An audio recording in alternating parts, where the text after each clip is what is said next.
sangat meyakini, bahkan merupakan konsep dasar daripada agama Hindu, yaitu Pancasrada.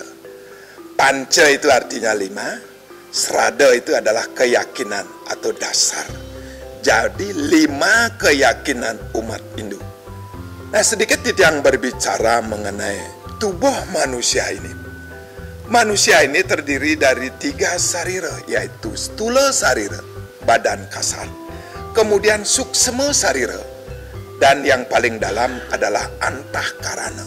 Nah, dari pembungkus Pancamahabhuta ini sehingga kita letah atau klesa itu, maka jenyana sangat berpengaruh yang disebut dengan jenyana agni atau pengetahuan untuk mencapai jenyana biyudaraha.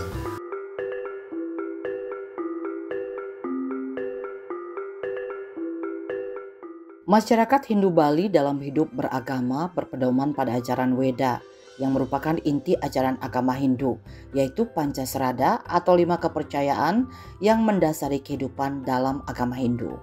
5 kepercayaan tersebut meliputi Brahman, Atman, Karmapala, Punarbawa, dan Moksa. Masyarakat Hindu di Bali percaya dan yakin bahwa reinkarnasi yang diajarkan dalam kitab suci Weda itu benar-benar ada, selalu terjadi dan dialami oleh hampir semua manusia. Reinkarnasi dalam agama Hindu disebut dengan Punarbawa, di mana Punarbawa berasal dari kata punar yang berarti kembali dan bawa berarti menjelma atau lahir. Punarbawa adalah kelahiran kembali, berulang kali menjelma di Srada Mayapada. Reinkarnasi dalam ajaran agama Hindu merupakan sesuatu hal yang ditunggu karena berhubungan dengan karmapala yang kita perbuat di kehidupan masa lalu. Akan tetapi reinkarnasi ini juga harus dihindari karena merupakan penghambat dari tujuan agama Hindu, yaitu moksa yang merupakan kebebasan atma dari ikatan duniawi dan kembali bersatu dengan Brahman.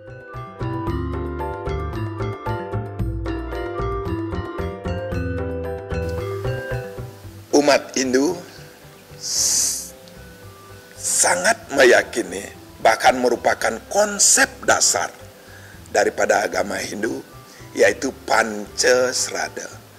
Panca itu artinya 5, Srada itu adalah keyakinan atau dasar. Jadi 5 keyakinan umat Hindu. Yang pertama, yaitu percaya dengan adanya Brahman. Brahman itu adalah Tuhan.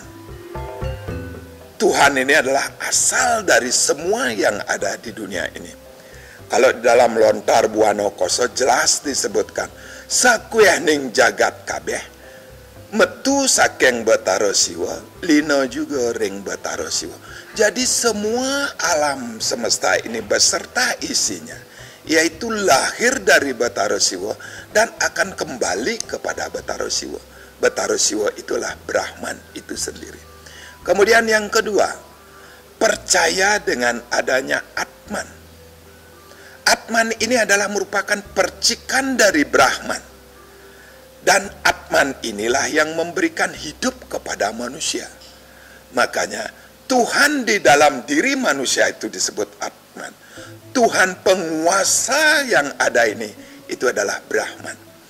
Yang ketiga, percaya dengan adanya hukum karma pala. Karma itu adalah perbuatan, pala itu adalah hasil, yaitu hukum sebab akibat. Yang keempat, percaya dengan adanya punarbawa atau samsara. Bahasa Indonesianya itu adalah reinkarnasi. Umat Hindu sangat percaya dengan adanya reinkarnasi. Kemudian yang kelima adalah percaya dengan adanya moksa. Moksa itu adalah kesempurnaan, kebahagiaan. Makanya tujuan agama Hindu adalah moksartam jagadita yaca iti dharma. Jadi kebahagiaan itu merupakan tujuan daripada umat Hindu. Dan tujuan dari sang pandita itu adalah moksa, tujuan utamanya mencapai kelepasan. Jadi kalau setiap orang akan berharap bisa mencapai kelepasan yang disebut dengan amor ing acintya, menyatu dengan sumbernya. Nah, di dalam Pancasrada ini ada punarbawa, ada samsara, reinkarnasi. Punarbawa, punar itu artinya kembali, bawa itu adalah menjelma atau lahir. Jadi punarbawa itu adalah menjelma atau lahir kembali, yaitu dalam proses berulang-ulang yang disebut dengan reinkarnasi, kelahiran kembali. Kenapa berreinkarnasi, lahir kembali? Karena sang roh masih sangat terikat kepada dunia ini. Maka dia setelah meninggal, dia akan lahir kembali memakai badan baru untuk berkarma, memperbaiki dirinya, meningkatkan statusnya menuju kesempurnaan, biar bisa menyatu kembali kepada sumbernya. Nah, di sini karma memegang peranan sangat penting. Sama kalau tidak ibaratkan dengan sebuah besi. Kalau penuh dengan karatan besi tersebut, maka magnet itu akan sulit sekali menarik besi tersebut. Kalau magnet ini saya tidak ibaratkan seperti Tuhan atau Brahman, dan besi ini adalah Atman. Begitu sang Atman dipenuhi dengan klase atau karatan niki, besi ini dipenuhi dengan karatan, maka untuk menyatunya sangat sulit. Maka karatan yang ada pada besi ini perlu dibersihkan agar besi ini bisa ditarik oleh magnet ini.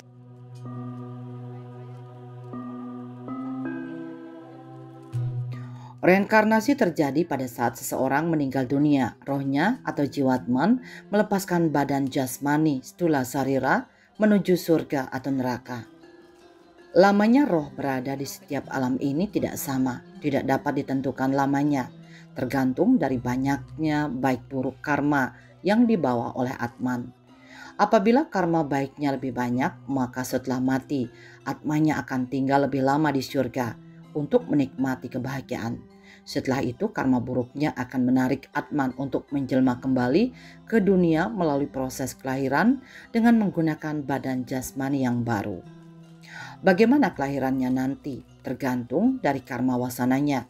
Kalau ia membawa karma baik, ia akan lahir menjadi orang yang berbahagia, berbadan sehat dan berhasil cita-citanya. Sebaliknya, kalau ia membawa karma buruk, ia akan lahir menjadi orang yang menderita. Oleh karena itu, reinkarnasi ini adalah kesempatan untuk memperbaiki diri agar dapat meningkat ke taraf yang lebih tinggi.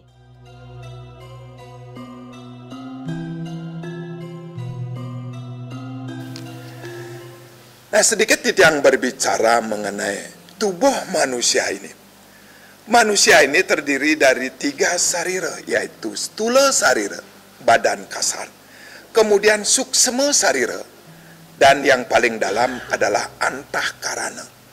Antahkarana ini adalah energi. Jadi antahkarana kemudian ketemu dengan stula sarira, maka di dalamnya ada suksma sarira, ada roh di dalamnya. Nah, roh inilah yang punya karma di dalam kehidupan di muka bumi ini. Dan tubuh ini adalah sebagai alat yang dipakai untuk berkarma. Makanya Atman perlu badan agar dia bisa berkarma, badan juga perlu Atman agar dia bermakna. Jadi kedua ini saling membutuhkan untuk mencapai proses kesempurnaan.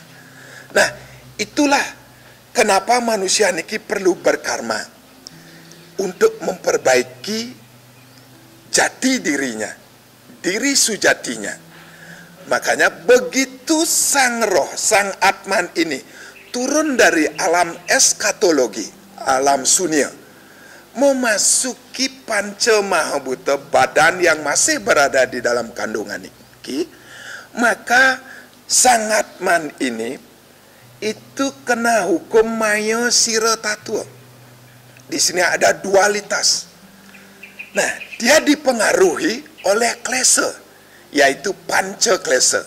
Ada avidya, kegelapan, ada asmita, ego, ada vairagya, ada raga, keterikatan, ada dwesa, dendam. Jadi 5 ini yang mempengaruhi sang Atman, sehingga dia menjadi letah atau klase. Nah, kemudian dengan pembungkus panca mahabhuta ini, maka ada kesempatan di dunia ini untuk berkarma agar nantinya bisa kembali kepada sumbernya, yang dituju adalah kebahagiaan. Jadi kebahagiaan yang dimaksud yaitu kembali kepada sang Paramatman. Jadi kembali kepada Tuhan. Ada beberapa jalan untuk mencapai Tuhan atau mencapai kebahagiaan. Ada yang disebut dengan catur aiswarya, 4 jalan untuk menuju kebahagiaan. Dari panca klasa yang Titiang sebutkan tadi, avidya, asmita, dwesa, raga, abiniwesa. Jadi abiniwesa ini adalah takut akan kematian. Raga ini adalah keterikatan terhadap duniawi. Dwesa ini adalah dendam. Asmita ini adalah ego. Avidya adalah kegelapan. Kemudian dengan catur aiswarya ini adalah yang pertama, itulah dharma, itu kebenaran, kebaikan. Kemudian yang kedua adalah jnana, pengetahuan. Yang ketiga, vairagya, yaitu sudah tidak terikat lagi dengan dunia ini. Dan yang terakhir adalah aiswarya, yaitu mencapai kebahagiaan dengan jalan dharma. Nah, inilah salah satu cara untuk mencapai kebahagiaan itu sendiri. Ada juga ajaran Hindu yang lain, yaitu catur marga yoga, yaitu ada jnana marga, ada karma marga, ada bhakti marga, ada juga raja marga yoga. Jadi keempat ini adalah jalan untuk mencapai Tuhan. Ada juga yang menyebut di ajaran kita adalah trihita karana. Tri adalah 3, hita adalah kebahagiaan, karana adalah penyebab. Bagaimana hubungan antara manusia dengan Tuhan itu bisa baik, hubungan manusia dengan manusia baik, dan hubungan manusia dengan alam ini baik, sehingga kita bisa mencapai kebahagiaan tersebut.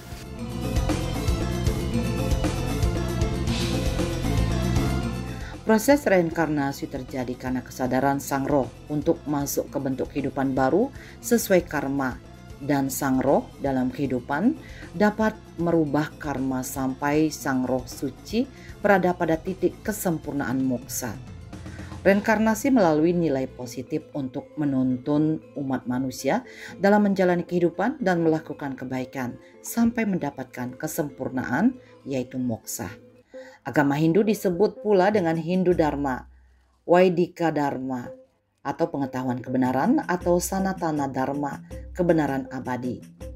Agama Hindu adalah agama yang diwahyukan oleh Sang Hyang Widi-Wasa, yang diturunkan ke dunia melalui Dewa Brahma sebagai dewa pencipta kepada para maharesi untuk diteruskan kepada seluruh umat manusia di dunia. Kita percaya bahwa perbuatan yang baik atau subah karma membawa hasil yang menyenangkan atau baik. Sebaliknya, perbuatan yang buruk atau asubah karma akan membawa hasil yang duka atau tidak baik. Perbuatan-perbuatan buruk atau asubah karma menyebabkan Atma jatuh ke neraka, di mana ia mengalami segala macam siksaan. Bila hasil perbuatan jahat itu sudah habis, terderita, maka ia akan menjelma kembali ke dunia sebagai binatang atau manusia sengsara, neraka syuta. Namun bila perbuatan-perbuatan yang dilakukan baik, maka berbagai kebahagiaan hidup akan dinikmati di surga. Dan bila hasil dari perbuatan-perbuatan baik itu sudah habis dinikmati, kelak menjelma kembali ke dunia sebagai orang yang bahagia. Dengan mudah ia mendapatkan pengetahuan yang utama.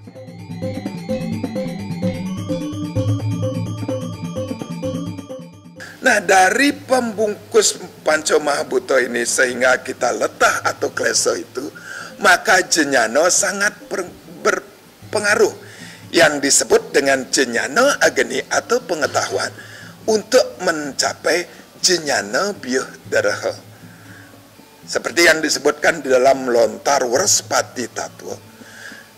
Tlu prakaraning ikang sedana angawiakan desang mahyun kelepasan. Jadi ada 3 yang bisa kita lakukan untuk mencapai kelepasan yang disebut dengan moksa. Yaitu ini bagian dari karma. Yang pertama jenyana biodereho roh ring sahananing tatwa kabeh. Yang kedua indriyo yoga marga ngarannya tenjena riwisayanta. Yang ketiga, tresna dosa kesaya umatiaken palaning subo asubo karma. Jadi sudah tidak terikat.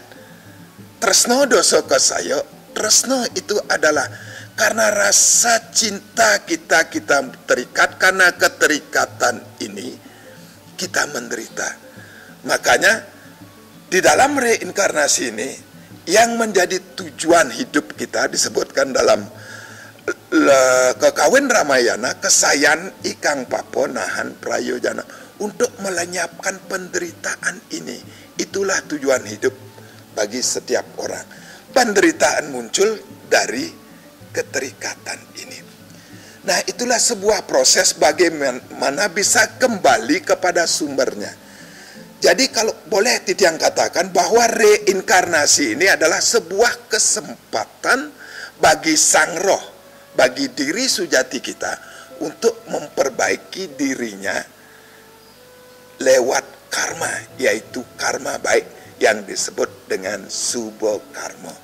Alangkah mulianya kita bisa hidup sebagai manusia karena kita bisa menolong diri kita untuk mencapai kebahagiaan dan kembali kepada sumbernya lewat reinkarnasi ini. Disebutkan di dalam Saro Samusaya, apan iking dadi uang utama juga ya nimitanian mangkano wenang tumulung maring awak nio saking sengsara maka sadananing suba karma mangkano kautamaning dadi uang. Itu yang disebutkan di dalam Saro Samusaya. Alangkah utama dan mulianya kita menjadi manusia. Bisa kita memperbaiki karma kita. Bisa kita melepaskan diri kita dari penderitaan lewat perbuatan baik ini. Tapi begitu dikasih kita menjelma bereinkarnasi niki menjadi manusia, kalau kita tidak memakai kesempatan ini berbuat baik, itu kita akan terus berulang-ulang hidup ke dunia ini sampai pada akhirnya semua karma buruk ini bisa kita habisi. Nah, kalau Titiang lihat di dalam lontar Werspati Tatwa, ia puan tamas magong ricita, ia hetuning atma metemahan tiria. Kalau kalau tamas, sifat tamas ini mendominasi di dalam pikiran kita, maka pikiran kita akan lemah. Pikiran kita akan bingung. Pikiran yang lemah dan bingung ini yang menyebabkan sang roh menjelma menjadi binatang. Kemudian kalau Titiang lihat pada lontar Agastya Parwa, itu disebutkan orang yang sudah mati dan lahir kembali menjadi manusia, kalau dia bersifat tidak bagus, bersifat marah yaitu krodo, lobo itu serakah, kemudian kata-katanya selalu menyakiti orang lain, maka setelah dia meninggal nanti, dia akan lahir menjadi manusia yang hina dina, manusia mlece gitu istilahnya. Ini sangat sulit sekali dikembalikan untuk menjadi sempurna. Nah, kalau bisa saja dengan ini dia akan menjelma menjadi tumbuh-tumbuhan. Sekarang bagaimana dengan adanya dua pedoman sastra ini? Bagaimana kita berusaha untuk memperbaiki karma kita agar nantinya kita bisa menuju kelepasan. Bahkan di dalam upacara yadnya yang besar, itu ada upacara mepepada. Upacara mepepada ini biasanya dilakukan sebelum upacara tawur. Kita mendoakan wewalungan atau binatang-binatang yang akan dipakai sebagai bahan caru atau tawur itu, agar nantinya menjelma kembali menjadi lebih baik. Dan sampai tumbuh-tumbuhan kita ajak, kita ikutkan untuk beriadnya, melakukan ketulus ikhlasan. Dan begitu juga binatang-binatang ini.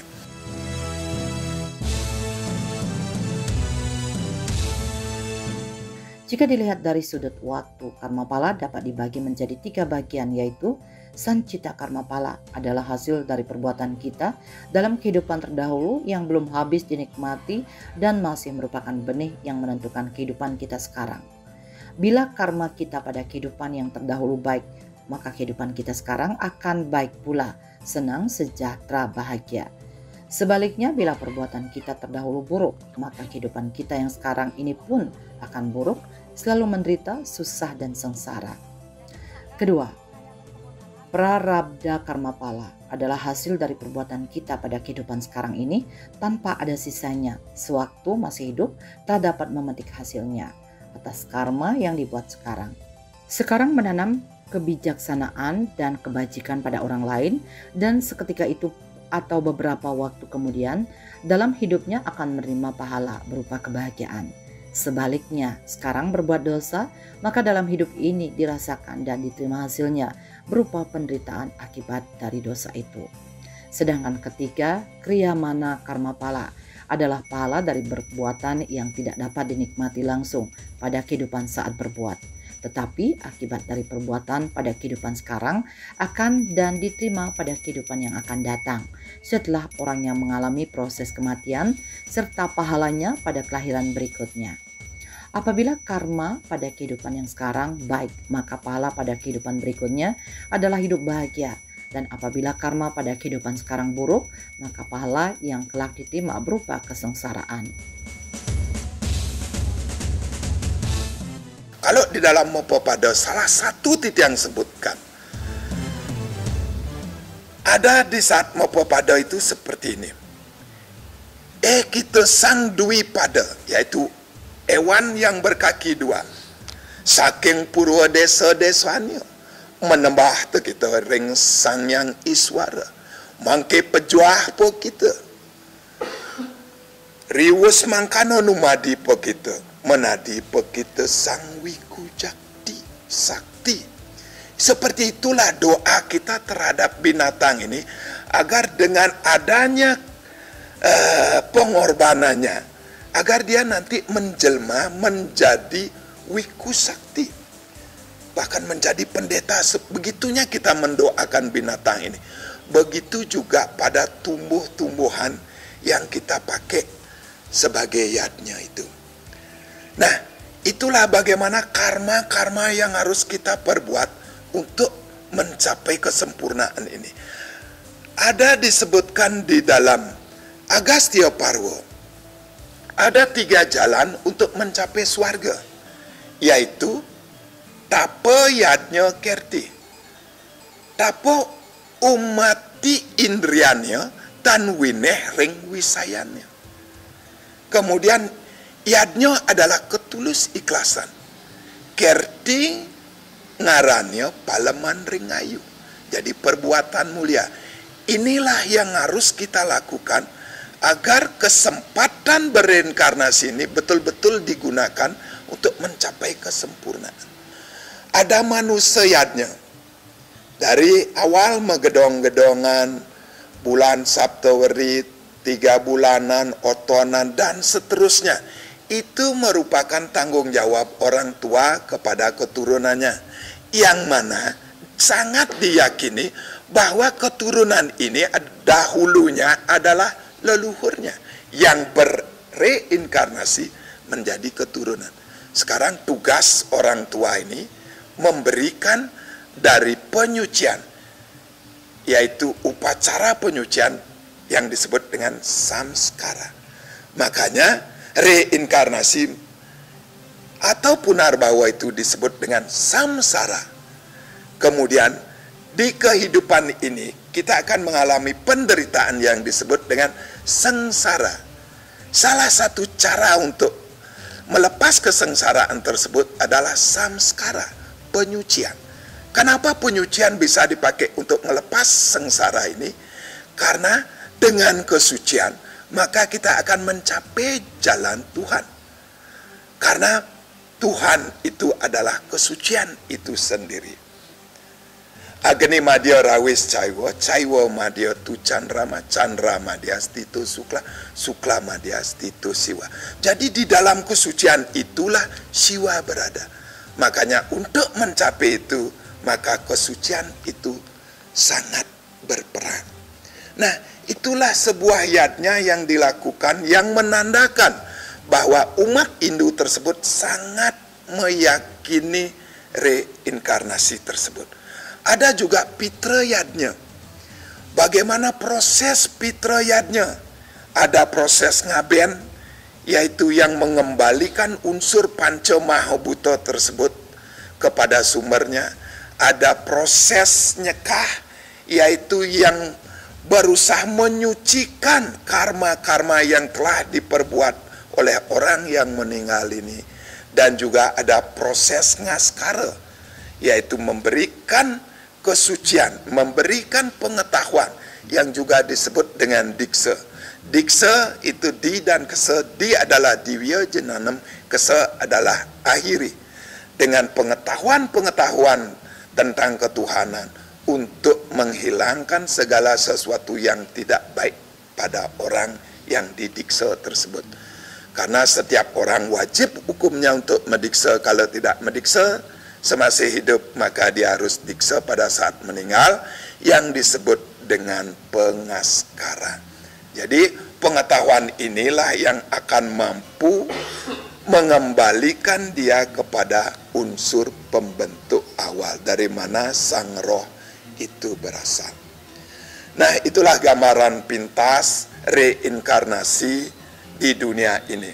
Jadi kalau tidak simpulkan, reinkarnasi merupakan kesempatan untuk sang roh, yaitu jati diri kita, untuk memperbaiki dirinya menuju ke tahap yang lebih tinggi, yaitu kesempurnaan.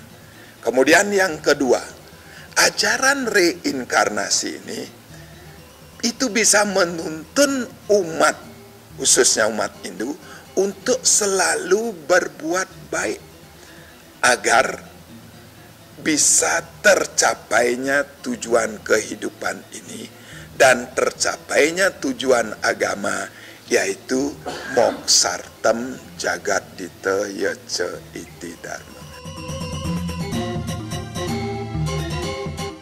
Dalam kehidupan sekarang atau nanti, segala pahala dari perbuatan itu pasti diterima karena sudah merupakan hukum.